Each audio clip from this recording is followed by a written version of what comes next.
Hello friends, welcome to Meera mind voice. இன்றைக்கி டே 31 in big pass house. இன்றைக்கி ஆக்சுவலாக hotel டாஸ்க்குன்னு சொல்லிட்டு திரும்ப மொக்க தான் போட்டாங்க.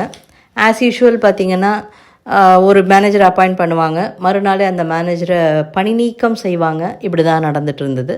இந்த வீடியோவை முதல் தடவையாக பார்க்குறவங்க சப்ஸ்கிரைப் பண்ண மறக்காதீங்க. தேங்க்யூ. இன்றைக்கி பார்த்தோன்னாக்கா 1 ஹவரில் மொதல் நாள் 30ஆம் நைட்டு மிட் நைட்டு திவாகரும் வியன்னாவும் கிச்சனை க்ளீன் பண்ணிகிட்டே பேசிகிட்டு இருக்க. அவர் ஒரு நடிப்பு அரக்கன், இவங்க ஒரு அப்கமிங் நடிப்பு அரக்கி. இந்த 3 நாளாக இவங்க கொஞ்சல் இவங்க பேசுகிற இது யாராலையுமே தாங்க முடியல. ஸோ என்னுடைய பாப்புலாரிட்டி மேலே எகிரிட்டு இருக்கு. நான் போன உடனே அப்படியே இதுதான் ஹீரோ தான்.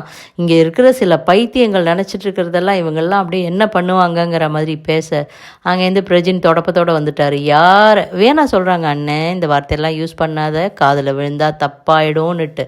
ஸோ அவங்களுக்கும் தெரியுது இவங்க யாரை பேசுகிறாரு அப்படின்னு சொல்லிட்டு.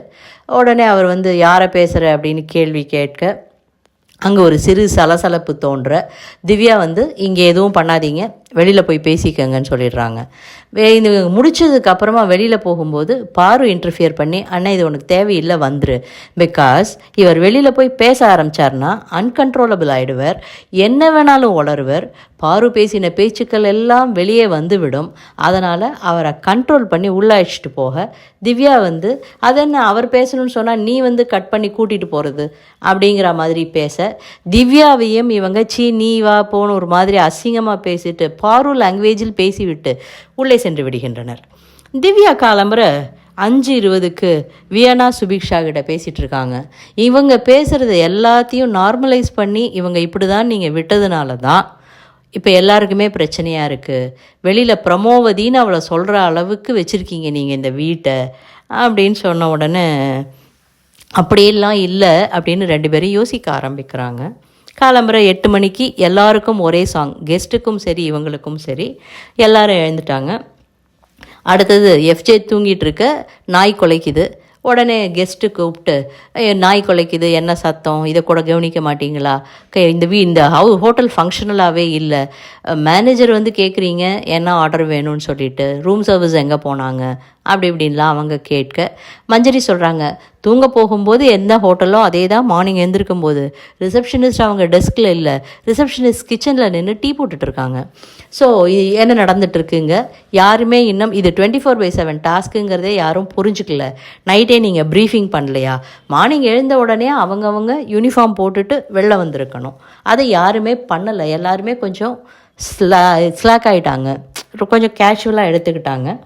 ஸோ இப்படி பண்ணிங்கன்னா ஹோட்டல் சீக்கிரமே படுத்துருன்னு சொல்ல இவங்க வெளில எல்லா டிபார்ட்மெண்ட் ஹெட்டும் வாங்க அப்படின்னு சொல்லி எல்லோரும் யூனிஃபார்மில் வாங்கன்னு கத்த, அதற்கு துஷார் இவங்கள்ட்ட நேற்றுக்கே நான் குளிக்கலை, இன்றைக்கும் நான் குளிக்கலைன்னா என்னத்துக்காகும், உடனே யூனிஃபார்ம் போட்டு வாங்குறீங்க, நீ இந்த கத்துற நேரத்தில் குளிச்சுட்டு வந்திருக்கலாம்ப்பா தம்பின்னு நமக்கு சொல்ல தோணினது. என்ன பண்ண முடியும், அவன் கத்தணும். அடுத்தது ஸ்டார் வருது, யார் யாருக்கு ஸ்டார் கொடுக்கணும் அப்படின்ன உடனே பிரியங்கா ஆக்சுவலாக 24/7 சொல்கிறாங்க எனக்கு ஸ்டார் கொடுக்கவே இஷ்டம் இல்லை அப்படின்னுட்டு.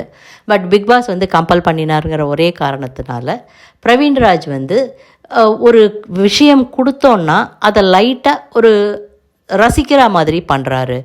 எல்லா இடத்துலையும் ப்ரெசண்ட்டாக இருக்கிறதுனால நான் பிரவீன்ராஜ், அவர் சர்வீஸ் டிபார்ட்மெண்ட்டு. உடனே யாரோ சொல்கிறாங்க அடுத்ததும் சர்வீஸ்க்கு தான் போகும் அப்படின்னுட்டு. அதே மாதிரி சுபிக்ஷாவை கூப்பிட்டு மஞ்சரி கொடுக்குறாங்க. இவங்க எல்லா இடத்தையும் என்டர்டெயின் பண்ணுறாங்க, எல்லாமும் பண்ணுறாங்கன்னுட்டு. உடனே இன்னொருத்தங்க நம்ம தீபக் சார் வியன்னா சாப்பாடு பரிமாறின விதம், அதில் அந்த கார்டியாலிட்டி, என்ன வேணுமோ செஞ்சு தரேன்னு சொல்கிற விதம், அது நல்லா இருந்ததுன்னு வியன்னாக்கு. ஸோ 3 பேருக்கு 3 ஸ்டார் கொடுத்துட்டாங்க. ஆனால் இந்த வீடு ஃபங்க்ஷனலாக இல்லை, ரோபோ மாதிரி வேலை செய்கிறீங்க. நீங்கள் ஏதாவது இனோவேட்டிவாக இன்னும் இதுவாக ஃபன்னாக ஏதாவது பண்ணணும் அப்படின்னு சொல்ல பிரியங்கா மட்டும் செக் அவுட் பண்ணிவிட்டு திரும்ப செக்இன் பண்ணுறாங்க. அவங்க செக்இன் பண்ணும்போது அவங்கள்ட்டேருந்து நான் ரிவ்யூ எதிர்பார்க்கிறேன் அப்படின்னு பிக் பாஸ் சொல்லி பிரியங்காவை அனுப்பிவிடுகின்றனர். அவங்க நான் சாப்பிட்டு போகலாமான்னு ஆஸ் யூஷுவல் கேட்டுட்டு சாப்பிட்டுட்டு அவங்க மட்டும் கிளம்புறாங்க. கிளம்புற சந்தடி சாக்கில் துஷார் வந்து கையில் அவங்கள கிஸ் பண்ணிவிட, ஐயோ இவன் ஸ்கோர் பண்ணிட்டானேன்னு எஃப்ஜே வந்து அவங்களுக்கு டப்பாவில் போட்டு கொடுத்த வடையை எடுத்து ஊட்டி விட, உடனே கானா வினோத் நானும் ஊட்டுவேன் இரு அப்படின்னு அவரும் எடுத்து ஊட்டி விட, இவங்க என்ன சொல்ல முடியும், ஒருத்தவங்க வந்து பண்ணுறாங்கங்கும்போது சரின்னு சாப்பிட்டு வெளில போயிட்டாங்க. இது பின்னாடி மேனேஜர் அண்ட் அசிஸ்டன்ட் மேனேஜருக்கு ஒரு பிரச்சனையாக வெடிக்கிறது. இவங்க இப்படி பண்ணாங்க, அது தவறுன்னு நான் சொல்கிறேன், நீங்கள் என்ன சொல்கிறீங்கன்னு அசிஸ்டன்ட் மேனேஜர் ஆஸ் யூஷுவல் வந்து மேனேஜருக்கு டார்ச்சர் கொடுத்துட்ருக்காங்க. இதுக்குள்ளே உள்ளே கூப்பிட்டு மஞ்சரி வந்து கம்ப்ளைண்ட் பண்ணுறாங்க. க்ளீனிங் சரியாக நடக்கலை, வீடே ஒன்றுமே சரியாக நடக்கலை, அதுக்கு வந்து நீ எல்லாத்தையும் கேட்டு கேட்டு வேலை வாங்குற மாதிரி இருக்குது, உங்களுக்கு மேனேஜர் பதவி பிடிக்கலையான்னு சொல்ல, ஆஸ் யூஷுவல் இவங்க எவ்ரி சீசன் பண்ணுற மாதிரி நாள் ஒரு மேனேஜர், மறுநாள் அவங்கள தூக்கிட்டு இன்னொரு மேனேஜர் போடுவாங்க. ஏதாவது காரணங்கள் மட்டும் மாற்றி மாற்றி சொல்லுவாங்க, அவ்வளோதான். ஸோ மேனேஜரை வந்து துஷார், அமித், வியன்னா, சபரி எல்லாருமே சொல்கிறாங்க மேனேஜரை மாற்றிடலாம் அப்படின்னு. அதாவது சபரி சொல்கிறது என்னென்னா, 28 நாட்களாக நாங்கள் ஒன்றுமே பண்ணலைன்னு சொன்னீங்க, இந்த 2-3 நாட்களாக நீங்கள் மட்டும் என்ன வந்து கிழிச்சிட்டீங்க அப்படிங்கிற மாதிரி சொல்லி போட, உடனே எல்லாரும் அவரோட அடியொட்டி போட ஆரம்பிச்சிருவாங்க. வேறு சாண்ட்ரா, பிரவீன் இவங்க மட்டும் அசிஸ்டன்ட் மேனேஜரை மாற்றணும்னு சொல்கிறாங்க. இதுக்கு பின்னாடி சாண்ட்ரா பேசிகிட்டு இருக்காங்க, நான் முதல்ல வந்து பேசியிருந்தேன்னாக்க இது வந்து அசிஸ்டன்ட் மேனேஜரே எல்லோரும் போட்டிருப்பாங்க, நான் தப்பு பண்ணிட்டேன், வேணும்ன்ட்டே வேலை செய்யாமல் உன்னை ஃப்ரேம் பண்ணி மாற்றி விட்டுட்டாங்க, அதுவே இப்போ பாரு வீடு கடகடன்னு எல்லா வேலையும் நடக்குது, அப்போ அப்படின்னா நேத்திக்கு நடந்திருக்க முடியாதா, ஏன் நடக்கலை, வேணும்னு நம்மளை ஃப்ரேம் பண்ணி இவங்க 3 பேரையும் பிரஜின், சாண்ட்ரா அண்டு திவ்யாவை கட்டம் கட்டி ஒதுக்க பார்க்குறாங்க.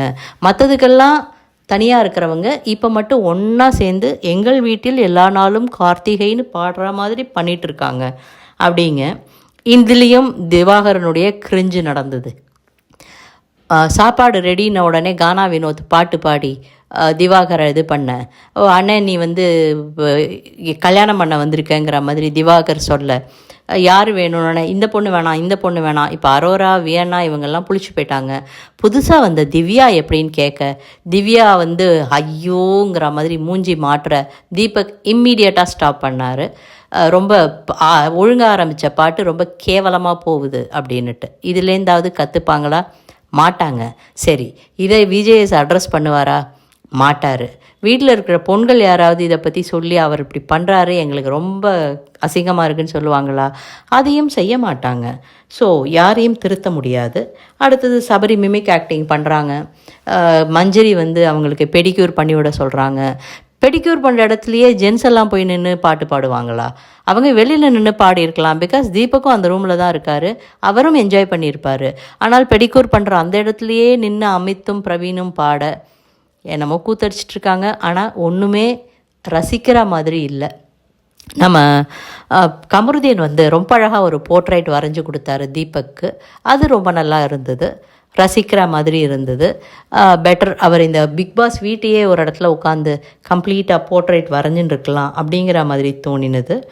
சாண்ட்ராவை வந்து கன்ஃபெஷன் ரூமுக்கு கூப்பிட்டு ஒரு சீக்ரெட் டாஸ்க், அதாவது ஒரு டிபார்ட்மெண்ட் ஹெட்டை யூஸ் பண்ணி யாராவது ஒருத்தரை பணி நீக்கம் செய்யணும், அல்லது மார்னிங் நடந்த மாதிரி இது டிபார்ட்மெண்ட் மாற்றி கொடுக்கணும், அந்த மாதிரி ஏதாவது ஒன்று பண்ணணும், நானே வந்து அதுக்கு வாய்ப்பு ஏற்படுத்தி கொடுப்பேன், 2 மீட்டிங்கும் கூடும் அப்படின்னு சொல்ல, ஒருத்தருக்கு டைரக்ட் நாமினேஷன் ஃப்ரீ, ஒருத்தருக்கு வேறு யாரையாவது டைரெக்டாக நாமினேட் பண்ணுற ஒரு வாய்ப்பு கிடைக்கும்னு சொல்ல, அப்படி நீங்கள் பண்ண தவறினீங்கன்னாக்க டைரெக்டாக நாமினேட் ஆவீங்க, உங்களுடைய நாமினேஷன் ஃப்ரீ பாஸ் வேறு யாருக்காவது போய்விடும். ஸோ இந்த தடவை பார்வதிக்கு நாமினேஷன் ஃப்ரீ பாஸ் கொடுக்க பிக் பாஸ் முடிவு பண்ணிட்டார் அப்படின்னு தோணினது. சரி, இந்த சீக்ரெட் டாஸ்க்கை வீட்டில் இருக்கிற வேறு யாரோடையாவது சேர்ந்து பயன்படுத்தி இருக்கலாம். இவங்க வந்து பார்வோட பண்ணலாம், ஆனால் அவங்க டிபார்ட்மெண்ட் ஹெட்டு கிடையாது. சரி, அமித் கூட பண்ணியிருக்கலாம், அவரும் கொஞ்சம் இதுவாக தான் இருக்கார். எல்லாரையும் விட்டுட்டு நேராக தன்னுடைய புருஷன் பிரஜின்ட்டியே போய் சொல்லி அவர் எதையுமே புரிஞ்சுக்காம, சரி இது யாரோட பண்ண போகிற, எந்த கண்டஸ்டண்ட்டை சூஸ் பண்ண போகிறேன்னு கேட்க, நீ தாண்டா அந்த கண்டஸ்டண்ட்டு, உன் கூட தாண்டா பண்ண போகிறேன்னு அந்த அம்மா சொன்னது ஃபன்னாக இருந்தது. ஸோ அவர் திரும்ப வந்து இது என்னுடைய டீட்டெயில்ஸை மலையாளத்தில் 2 பேரும் சம்சாரிச்சிட்ருக்காங்க கிச்சனில், மற்றவங்க யாருக்குமே புரியாதா தெரியல. அடுத்தது வெளியில் வந்து லைவ் கவுண்டருக்காக வீட்டை ரெடி பண்ணுறாங்க. அந்த நேரத்தில் உள்ளுக்குள்ளே சபரி அரோரா வந்து ஆக்டிங் பண்ணிகிட்ருக்காங்க. சத்தம் தாங்கலை. எகெயின் கெஸ்ட்டு கூப்பிட்டு சொல்கிறாங்க சத்தம் தாங்கலை அப்படின்னு சொல்லிட்டு. இப்போ வந்து நம்ம விக்ரம் தான் தலைவர். பார்வதி ரொம்ப எதிர்பார்த்தாங்க தன்னை தலைவர் ஆக்குவாங்க அப்படின்ட்டு. இல்லை, அவங்க அதே போஸ்ட்டு தான். திவ்யா வந்து வெசல் கிளீனிங் மேனேஜர், அதுக்கு அந்த டிபார்ட்மெண்ட்டுக்கு மாற்றப்பட்டாங்க. தான் வந்து யாரை வேணாலும் மாற்ற முடியும்னு வந்து ஸ்பீச் கொடுத்த திவ்யாவை இருமா உன்னையே மாற்றிடுறேன், இங்கே இதுதாங்க ஹைரார்கி, மேனேஜரை தான் மாற்றுவாங்க, அதை நீங்கள் பார்க்கலையா போன சீசன்லலாம் அப்படின்னு தோணினது. லைவ் கவுண்டர் ஃபுட்டு அது வந்து திருவிழா மாதிரி நடத்தணும்னு சொல்ல இவங்க திருவிழாக்காக உள்ளே இருக்கிற முடியலைங்க, அவ்வளோ போர் அடிக்குது இது. அதுதான், வேறு எதுவுமே இல்லை இன்றைக்கி, வேறு எதுவுமே நடக்கலை. திரும்ப கானா வினோத் பாட, எல்லோரும் டான்ஸ் ஆட, திருவிழா இனிதே நடந்து கொண்டிருக்கிறது. திரும்ப அட்லீஸ்ட் பிரியங்கா வந்து ஏதாவது ஒரு லைவ்லினஸ் சேர்ப்பாங்க அப்படின்னு எதிர்பார்க்கலாம். நாளைக்கு என்ன பண்ணுறாங்கன்னு பார்ப்போம். ஸோ இந்த வீடியோ உங்களுக்கு பிடிச்சிருந்ததுன்னா லைக் பண்ணுங்கள், ஷேர் பண்ணுங்கள், சப்ஸ்கிரைப் பண்ண மறக்காதீங்க. தேங்க்யூ.